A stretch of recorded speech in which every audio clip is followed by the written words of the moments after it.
Hi, this is Sherrie from Card Creme, and I'm here to do another Copic tutorial for you.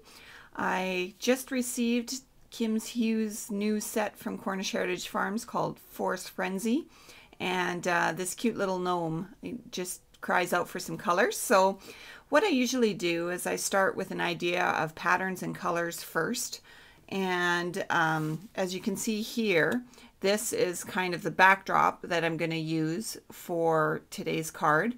And I really want to pick up on some of these primary colors, because when I think of gnomes, I think of the blues and the reds and the more primary color palette. So I stamped this on Simply Smooth white cardstock by Prism, and then stamped the image with Memento's Tuxedo Black ink and let it dry.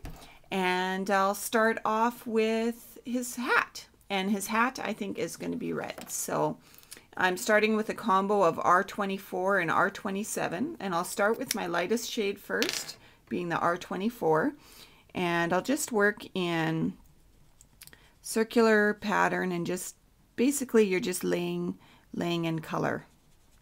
So I'll do that.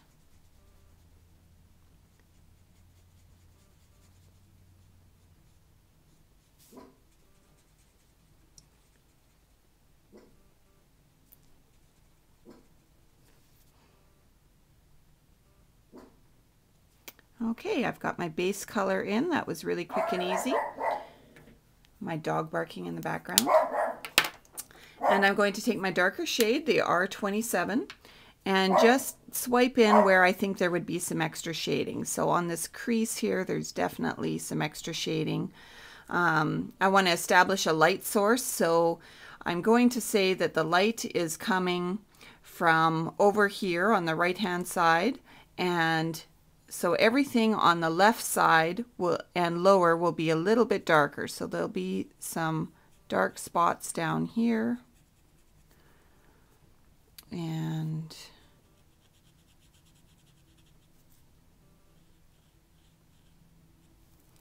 then you go back with your light marker and just blend in the line a little, so it's not such a stark contrast.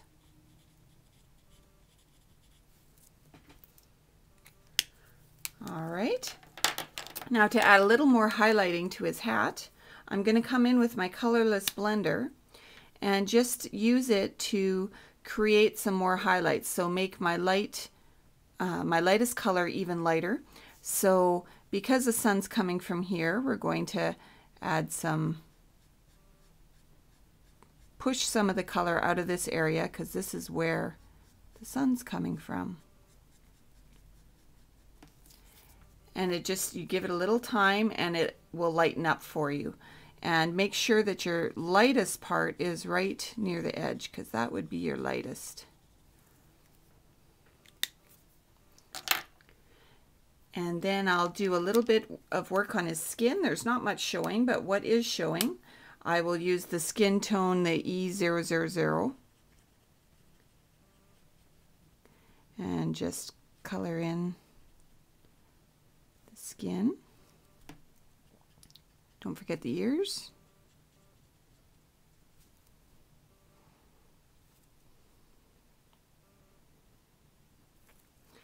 And then for some shading on the skin, I just grabbed an E21. Now I know that's not an E02 or an E03.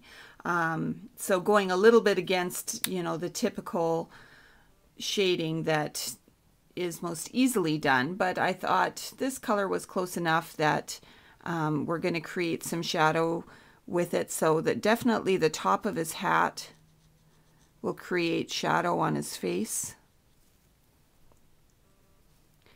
And there'll be more shadow here on the bottom side of his nose.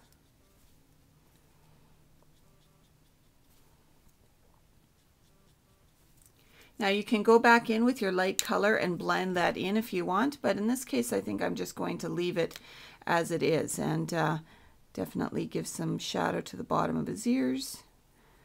And this ear is quite shadowed because from his hat. Okay, Now the last thing I want to show you on this particular gnome is I'm going to color his boots. Now his boots, I've chosen these two colors, B02 and B39, and you can see that they're very far apart on the color spectrum. Basically I took my inspiration from these two stripe colors in my pattern paper. So how I'm going to blend these is I'm going to use a transparency. And what I'm going to do is I'm going to swipe some of my darkest color on that transparency. And you can see how vibrant and vivid that is. So I'm going to color my boots first off with my lightest color.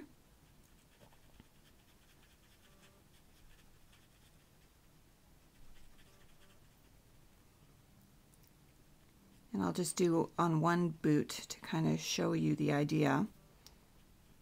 And so when you're using colors that are this far apart, I would then use my light marker and pick up just a tiny bit of that dark color and swipe it in. And then gradually blend it out with your light marker. Take even more of that and just on the parts where it would be the darkest. And if you find you have too much on your tip of your light marker, then just go to some scrap paper, wipe it off, and then go back to your project and blend it in. And add a little bit to some of these creases.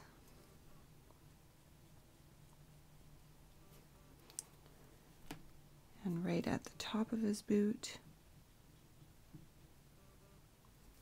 And then wipe off the extra, and then come back with your marker and just blend it in.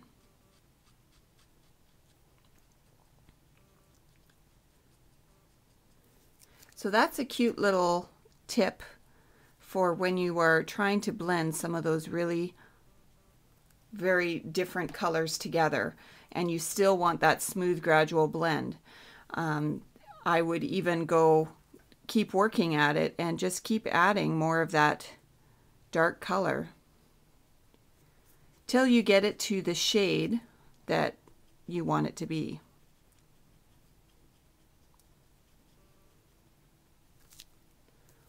I want the front of his boot to be really dark, and the creases too, because they are what add the character to the boot.